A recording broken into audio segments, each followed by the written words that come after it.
عزاداری اس حماسے کا تسلسل کا نام ہے. عزا، محرم عزا کا مہینہ ہے، عزاداری کا مہینہ ہے، عزاداری کے ایام ہیں.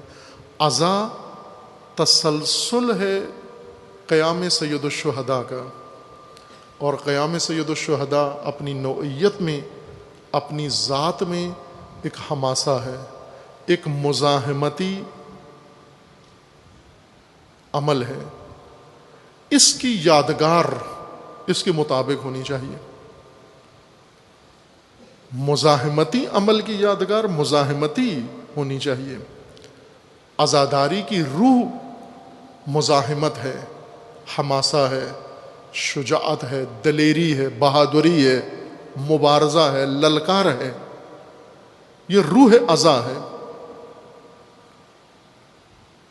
لیکن یہ عزا مختلف علاقوں سے سفر کرتی ہوئی تاریخ عزاداری بہت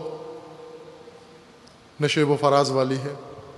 کس سرزمین سے یہ عزا شروع ہوئی اور کن سرزمینوں پہ پہنچی اور کن سرزمینوں پہ آج برپا ہو رہی ہے.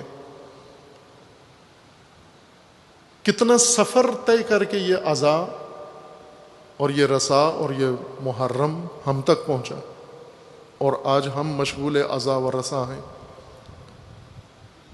اس بیچ میں ہمیں یہ دیکھنا ہے کہ یہ یاد کربلا، یہ عزا کربلا، اس کا کربلا کے ساتھ ارتباط ہونا چاہیے، ربط ہونا چاہیے، تعلق ہونا چاہیے، رشتہ ہونا چاہیے، ناتا ہونا چاہیے اس کا. پھر یہ عزائے حسین ہے. اگر وہ روح اس کے اندر نہیں ہے تو یہ پھر آپ کا علاقائی ثقافت کا ایک نمونہ اور مظہر ہے. جس طرح ہم بہت سارے کام اپنی ثقافتی کرتے ہیں، جس طرح پاکستان کی ایک ثقافت ہے اور ثقافتی میلے سجتے ہیں جب، تو ثقافتی مظاہرے وہاں پر ہوتے ہیں.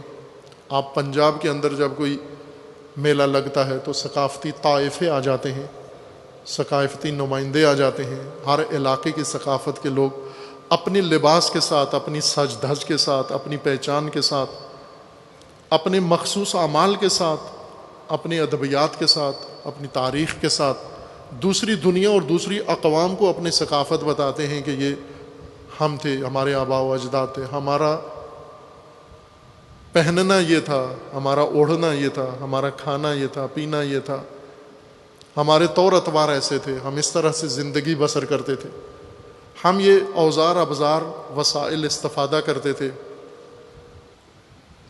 آج ہمارے وجود ہماری ثقافت کے نمونے ہیں. جو کچھ آپ نے پہنا ہوا ہے اپنی ثقافت کا ایک نمونہ ہے. آپ بھی چلتا پھرتا ایک طائفہ ہیں ثقافتی، اپنی ملک کی ثقافت کو پیش کر رہے ہیں، یا کسی ملک کی ثقافت اپنے ملک میں. جس طرح ماڈل ہوتے ہیں عورتیں اور مرد، ماڈلز وہ ہیں جن کو ڈیزائنر لباس پہنا کر، پوشاک پہنا کر دوسروں کے سامنے انہیں چلاتے ہیں، کیٹ واک کرتے ہیں، تاکہ لوگ ان کے جسموں کے اوپر یہ لباس دیکھ کر پسند کریں. وہ اسی طرح بعض تہذیبوں نے ہم سب کو ماڈل بنا دیا ہے. اپنا لباس ہمیں پہنا دیا ہے، اپنی سڑکوں پہ گھومو، اپنی تہذیب ہمیں دے دی ہے. وہ ماڈلز معاوضہ لیتے ہیں، بہت بھاری معاوضہ لیتے ہیں. ایک مرد یا ایک عورت جب آ کر کسی ڈیزائنر کے لباس کو لوگوں کے سامنے آ کر چند منٹ کے لیے پیش کرتے ہیں، چلتے ہیں، لاکھوں روپے معاوضہ لیتے ہیں. اور یہ ماڈلز مفت کے ماڈلز ہیں جنہوں نے پوری مغربی تہذیب، شیطانی تہذیب اپنے ملک و قوم کے اندر متعارف مفت میں کروا دی. کیٹ واک کر رہے ہیں صبح و شام گلیوں میں اور سڑکوں میں اور گھروں کے اندر.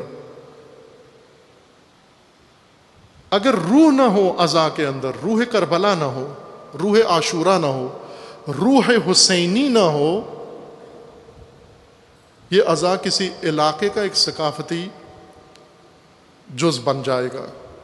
چونکہ ثقافت کے اندر ہے کہ جب یہ جشن کا مناتے ہیں کیسے، خوشیاں کیسی ہوتی ہیں، غمیاں کیسے ہوتی ہیں، لوگوں کے ہاں اموات ہوتی ہیں، موت مرگ پہ کیا کرتے ہیں، قبرستان کیسے بناتے ہیں، اپنے مرحومین کی یاد کیسے مناتے ہیں، یہ ثقافت کا حصہ ہوتا ہے۔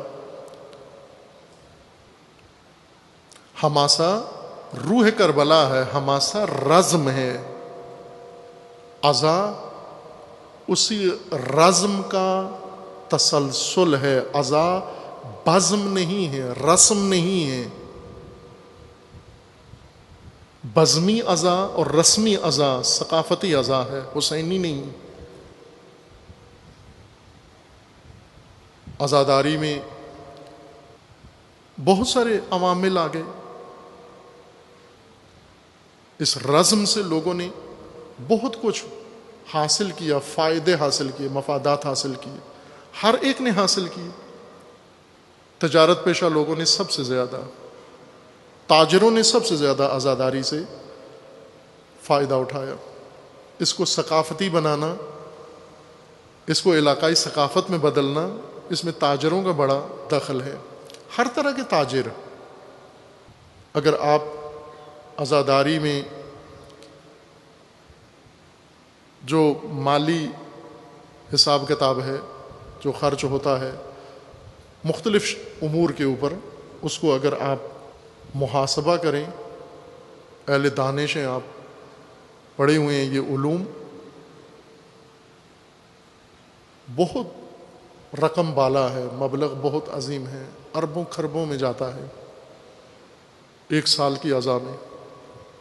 یہ ایک سال کی عزا لنگر پکانے والے، ٹینٹ لگانے والے، سروسز دینے والے، بہت سارے شعبوں والے جو بالکل کاروباری ہیں، ان کا کام حلیم پکانا ہے، ان کا کام شیر مال بنانا ہے، ان کا کام بریانی پکانا ہے، کوئی پکا لے کسی کام کے لیے، آپ عزا میں پکوا لو، دوسرا جشن میں پکوا لے، ان کا کام تو ان کا پیشہ ہے۔ ان کا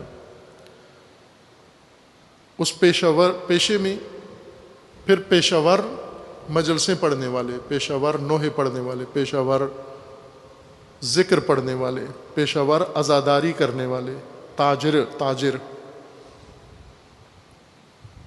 اس وجہ سے عزا آہستہ آہستہ رزمی حالت سے بزمی شکل میں تبدیل ہو گئی اور رسم بن گئی عزا۔